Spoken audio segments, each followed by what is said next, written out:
తోసిపుచ్చుతూ ఉన్నారు. Very interesting. Jagan వంశం ఏంటి సార్? దీంట్లో జగన్ అంశం ఏంటంటే మీరు గమనించండి, అంతకంతకు ఆంధ్ర తెలంగాణ రాజకీయాలు కలిసిపోతున్నాయి. ఈ మూడో దఫా తర్వాత ఇటీవల కాలంలో అది పవన్ కళ్యాణ్ రావటం అనేయండి, సినిమాలు అవనేయండి, అటు జగన్మోహన్ రెడ్డి పాయింట్ అనండి, అంతకుముందు షర్మిల ఉన్నారు, వెళ్ళిపోయారు ఇదంతా. సో జగన్మోహన్ రెడ్డి మళ్ళీ లోటస్ పాండ్ రావడానికి సన్నాహాలు పూర్తయ్యాయి. తెలంగాణలో బీఆర్ఎస్, వైసీపీ ఆంధ్రప్రదేశ్లో ఇవి రెండు గతంలో ప్రభుత్వంలో ఉండి ఓడిపోయినావు కదా, మళ్ళీ ఎన్నికలకు వీళ్ళ మధ్య అవగాహన ఉంది, ఇవి కలిసికట్టుగా పనిచేస్తాయి.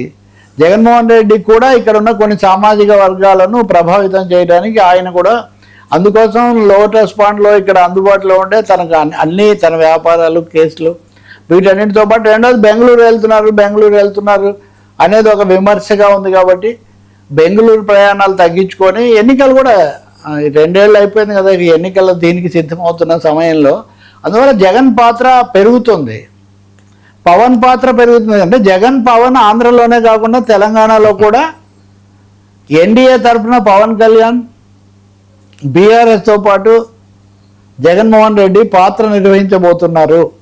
ఇక్కడ తెలంగాణలో ఉన్నటువంటి ఒక సామాజిక వర్గం జగన్ లాంటి నాయకుడు, గత వనరులు, గతంలో అధికారం అప్పుడు బాగానే మనకు ఉండింది. ఇక్కడ తర్వాత కొంచెం కాంగ్రెస్లో వచ్చిన పరిణామాలు ఇక్కడ కూడా చాలా వైరుధ్యాలు ఉన్నాయి. ఇంకా ఎలా దారి తీస్తుంది మనం చూడాలి. ఎందుకంటే రేవంత్ రెడ్డికి, జగన్మోహన్ రెడ్డికి మళ్ళీ అది అక్కడ అది కుదరదు. అంటే ప్రభుత్వంలోనే ఒక వర్గం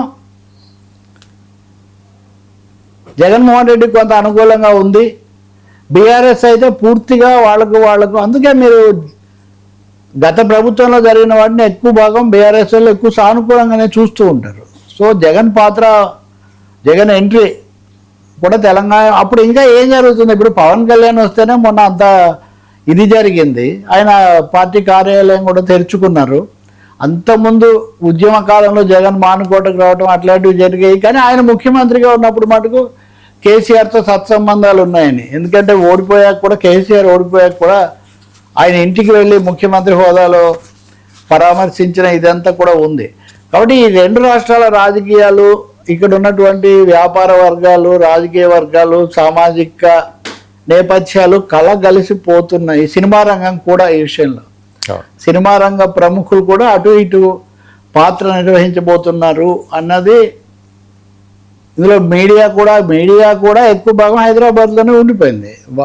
ఆంధ్రప్రదేశ్లో ఆశించిన స్థాయిలో ఇప్పుడు చాలామంది అంటుంటారు ఆంధ్ర తెలంగాణ ఎందుకని.